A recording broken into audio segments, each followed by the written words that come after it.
80% of your pay goes to your brother, Mom said, her voice flat, arms folded like she was reading from a rulebook she'd written just for me. The other 20? Mine. Simple as that. The air in the kitchen felt heavy, like the walls were leaning in to hear my answer.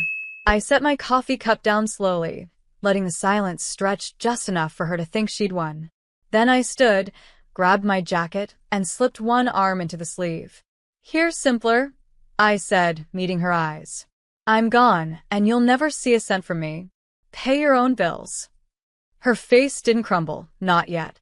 It tightened, sharp as glass, the way the sky hardens just before a storm breaks.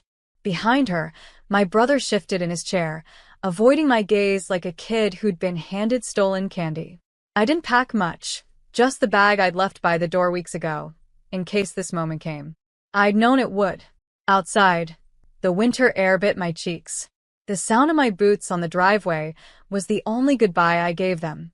By the time I reached my car, I could hear Mom's voice again, muffled now, the tone already shifting from command to panic. I didn't turn around.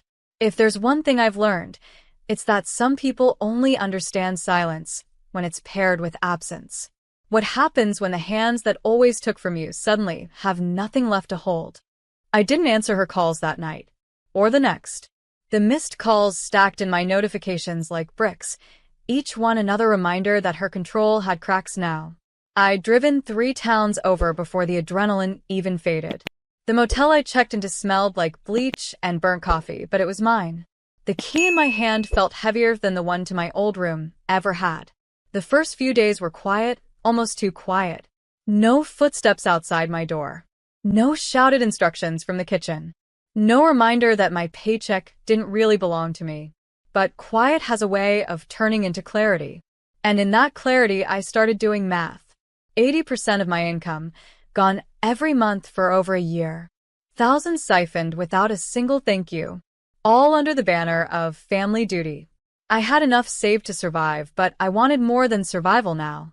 I wanted independence, so loud they'd hear it from miles away.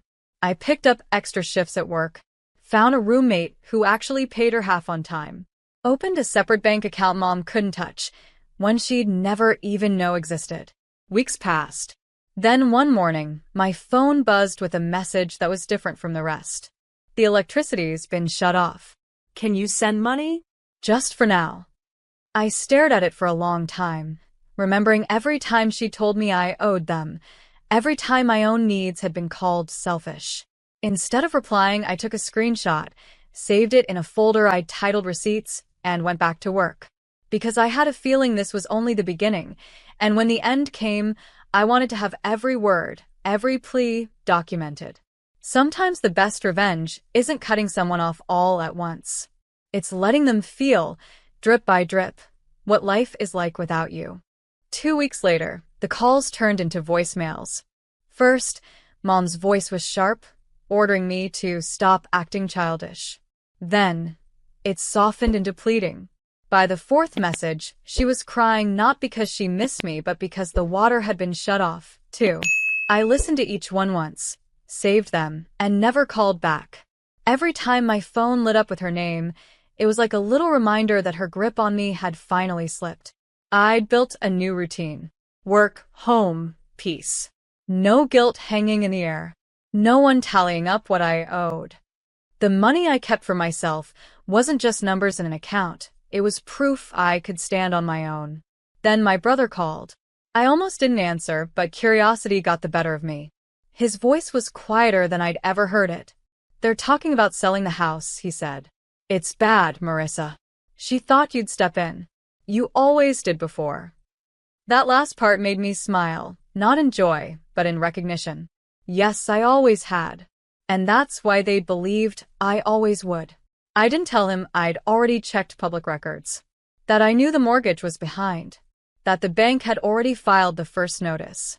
Instead, I said, "I'm sorry you're going through that," and let the silence hang.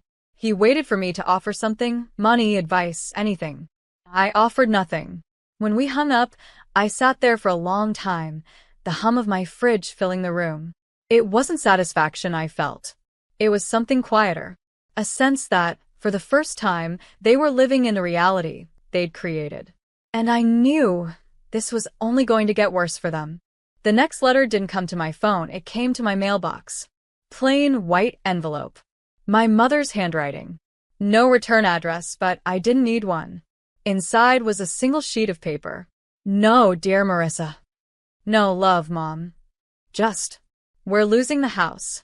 I know you're angry, but this is your family. We need $19,400 to catch up. We'll pay you back. I read it twice, then folded it neatly and slid it into the same folder as the screenshots and voicemails. Receipts. Every last one. They thought numbers on paper might move me, that the weight of their need would finally drag me back in. But the truth was, I'd already decided what my answer would be months ago, standing in that kitchen when she claimed my paycheck like it was her birthright. Still, I couldn't ignore the idea forming in my head. If the house was going to be sold, someone would buy it. And if that someone was me, well, I could make sure they never saw the inside of it again. I didn't rush. I started researching. Foreclosure timelines, auction dates, bidding rules. Every detail that would make it possible to turn their power grab into my quiet victory. At work, I picked up overtime. Not because I needed the money immediately, but because I liked the thought of paying for this move entirely on my own, without touching a dime they'd ever had access to. By the end of the week, I had a plan. Not to save them. Not to bail them out. But to make sure the ending to this story belonged to me. I tucked the letter back into its envelope, sealed it with tape, and wrote one word on the front in black marker. Noted.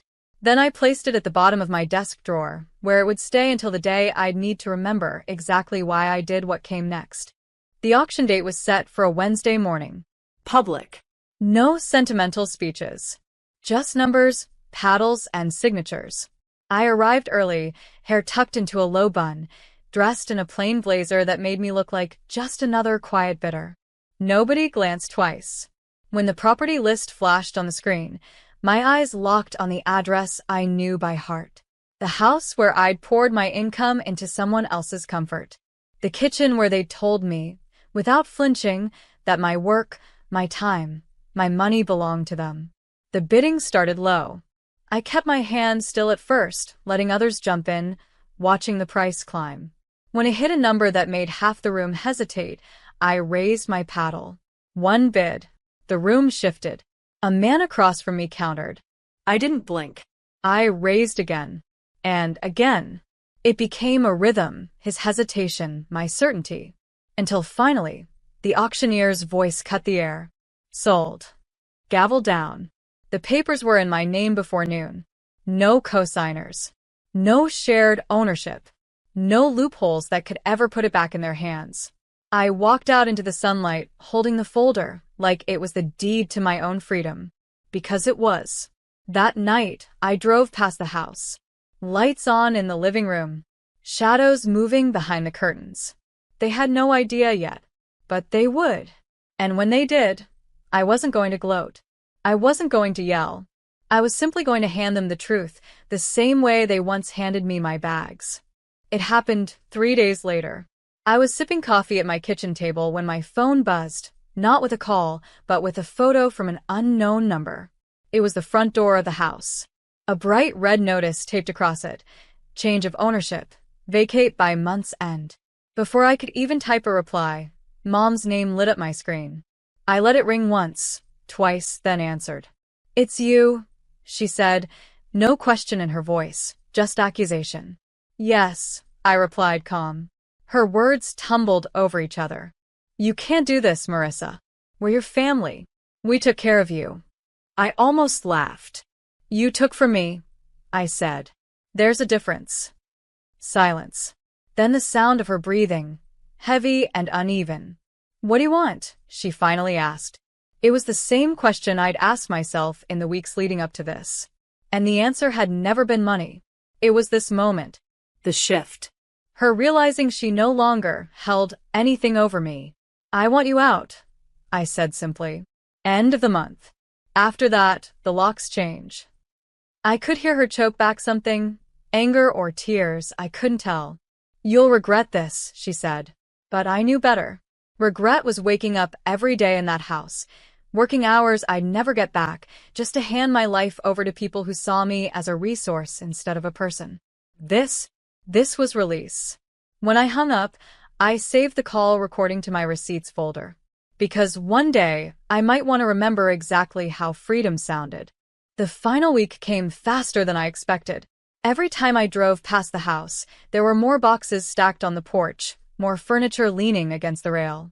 They were packing in silence now, no yelling, no music, no signs of the family that once filled every corner. On Thursday evening, I parked across the street and just watched. My brother carried out a lamp I recognized, one I'd bought years ago, back when my paychecks went straight into their comfort. My sister shut the trunk of her car with a sharp slam, refusing to look in my direction. Then Mom appeared in the doorway. She didn't step outside. She just stood there, holding a set of keys in her palm, staring at them like they were the last proof she belonged here. For a second, I wondered if she'd walk over. If she'd try one last time to bargain, to soften her voice, to rewrite the years in a single conversation. But she didn't. She just turned, disappeared inside, and came back with another box. By Friday night, the place was nearly empty. I walked through the front gate under the fading light, the crunch of gravel under my shoes loud in the stillness. The air smelled different, less lived in, more like possibility.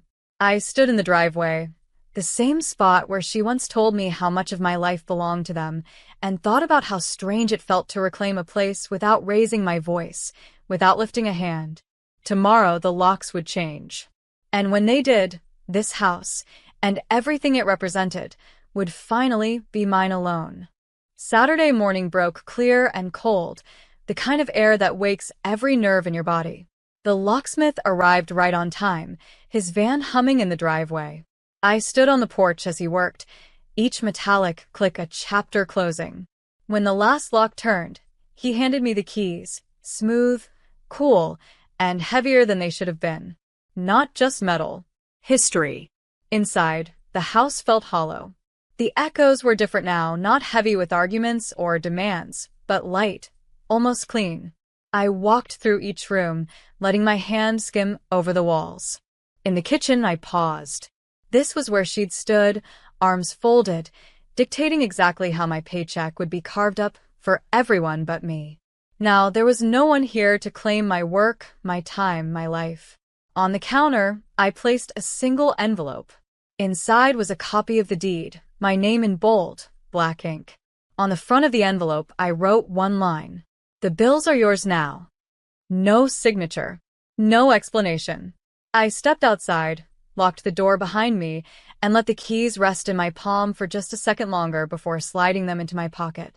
The sun was warm on my face as I walked down the driveway, the same driveway where I'd once left with nothing.